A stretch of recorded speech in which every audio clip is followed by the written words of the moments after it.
good morning. Let's seek first the kingdom of God. Tayo ay good morning devotion. Tayo sa Panginoon.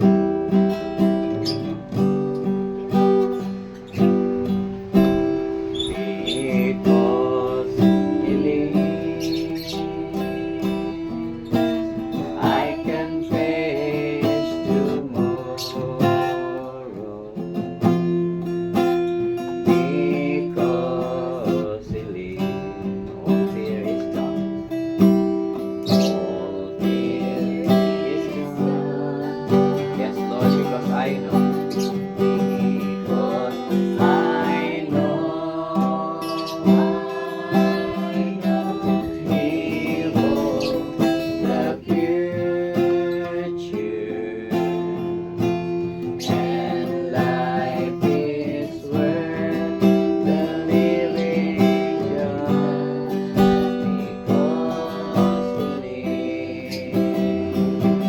Salamat sa Panginoon.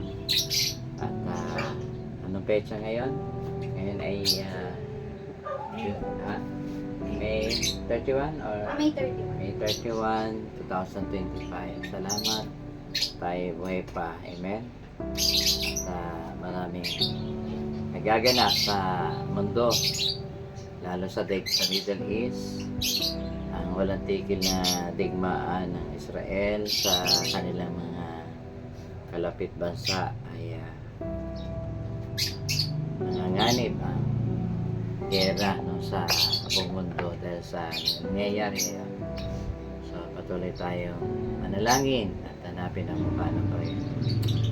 So tayo dumako sa salita ng Diyos at isang talata dito sa Proverbs 27, King James Version. Sabi dito, boast not thyself of tomorrow. Boast not. Anong Tagalog ng boast not thyself of tomorrow? For thou knowest not what a day may bring forth. Huwag daw natin ipagmalaki, ipagyabang, o ipaghambog ang araw ng bukas. Dahil hindi daw natin nalalaman kung ano ang pwedeng maganap. So may mga bagay na walang tiyakan kung kailan magaganap. Ano po? Isa na po sa Bible ay yung pagbabalik ng Panginoon. Sinasabi na wala nakakalam kagaya ng magnanakaw. So yan po, anytime, anywhere, pwede pong maganap na bumalik ang Panginoon o mag-rapture. At hindi natin alam kung ngayon na ba o bukas. Pangalawa po, mga bagay na hindi natin tiyak. Una, hindi natin tiyak yung kailan ang petsa ng ating kamatayan. Amen. So, bibihira yung nakakaalam ng petsa, oras at lugar kung saan siya mamamatay. So, majority hindi natin alam ang araw, oras, lugar, panahon ng ating paglipas sa daigdig na ito. May malusog, nauna pa sa may sakit. May sakit, nauna pa sa malusog. May bata na nauna pa sa matanda. May matanda naman, nauna sa bata. So, may mahihirap. Mas mahaba ang buhay sa may pera. Meron naman may pera. Mahaba ang buhay sa walang pera. So, hindi nakabase sa anumang kalagayan natin sa buhay kung kailan tayo kukunin ng Panginoon. Kagaya ng ilang mga pastor natin kaibigan, yung pastor na 30 pa lang ay namatay na sa motor accident. Meron naman pastor na matitikas ang katawan, ay bumigla na lang kamatayan. So, hindi natin alam kung sino susunod. Pray natin na anumang araw, anong petsa tayo kunin, tayo ay may malinis na puso. Makapaghanda, walang galit, walang puot, walang sama ng loob, nakapagpatawad sa ating mga naging kalit o mga sumalbay sa atin, naging kapwa pastor. ay pahirapan ng patawaran sa ating panahon. Pero sabi doon ay sikapin natin makasundo ating kapwa.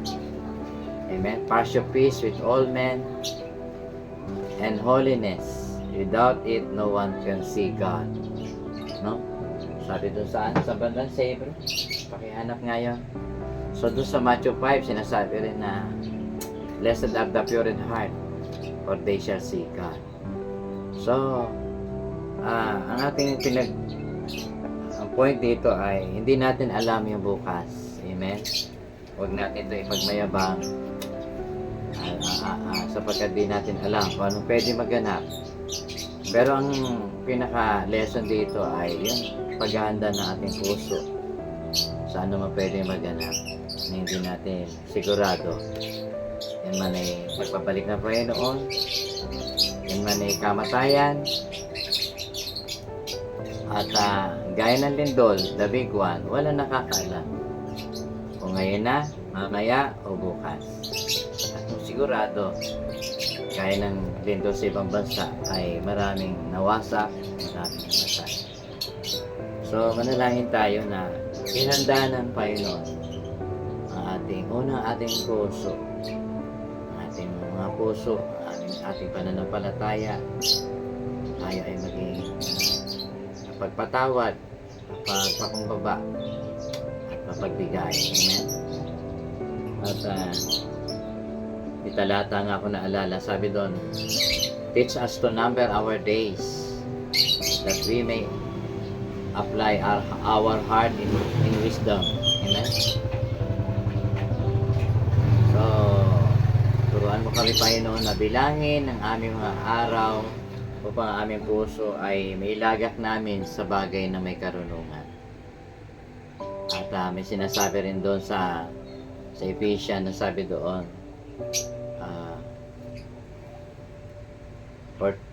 be wise, ano? Maging matalino tayo, for the days are evil. So maraming mga mensahe ang Panginoon na tayo ay maghanda sa lahat ng bagay. So ano maihahanda natin? Number 1, yung ating mga puso, ating pananampalataya.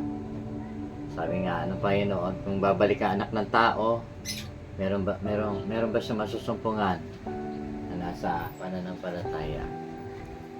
Sabi nga dahil sa pagsama ng daigdig, because of lawlessness, sabi doon sa Matthew 24, the love of many shall grow cold. Ang pag-ibig ng marami ay manlalamig, pati pananampalataya manlalamig dahil sa sobrang kasamaan, no, ng panahon. Lalo ngayon, marami ng addict sa gadget, lalo sa kabataan, pati sa katutubong mangyan ay ganun din, na wala na nagbabasa halos ng Biblia, kukunti na lang. Kaya tayo po ay magpaalalahanan sa isa't isa. Amen. So for the days are evil. So tayo ay manalangin uli. Basahin natin ng Matthew, ang Proverbs 27:1. Boast not thyself of tomorrow, for thou knowest not what a day may bring forth.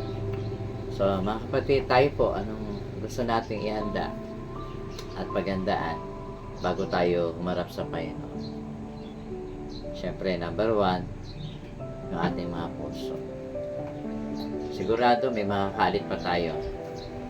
Yan man kasamahan sa simbahan, kapwa-pastor, kamag-anak. Hilingin natin, Lord, na paano mo ako pinatawad, patawad pa itong mga tao ito. Amen? Amen? Nakita na ba, precious? Sabi doon, pursue peace with all men and holiness. Without it, no one can see God. So kung walang kabanalan, walang peace or pagpapatawad, reconciliation, sabi doon, no one can see God. What verse is that in Hebrew? Hebrews 12:14. 12, 14. Can you repeat that verse? Very good, reminder for us. Hebrews 12 verse 14. Pursue peace with all people and holiness, without which no one will see the Lord. Amen. So, ayan, maraming salamat po. Purihin ka, napakabuti mo sa amin. Patuloy mo kaming pangunahan sa buhay na ito. Yes, Lord. Hanggang sa buhay na darating Yes, Panginoon. Thy kingdom come, thy will be done here on earth as in heaven. At patuloy, Panginoon, na marami pang maakay patungo Pray for iyo. empty mission, mga dry mission. Palayo po ang mga katubo, mga yan, Ano kami? Panginoon, sa Occidental Mindoro. Mga mission sa Marami pa, tutupong Panginoon, mga ang maakay. save souls, Kabataan, kanalayan, save life. kapatayan. Patungo sa iyong Holy paanan. Spirit, use us Kilala all. pa yan. Sila, Panginoon. Lord, palayo na rin po ang mga darating na gawain mo. Pagpalayo na po ang Diyos. Ang mga magagawa mo. Ingat po kami lahat. At yan ang pusong kalooban.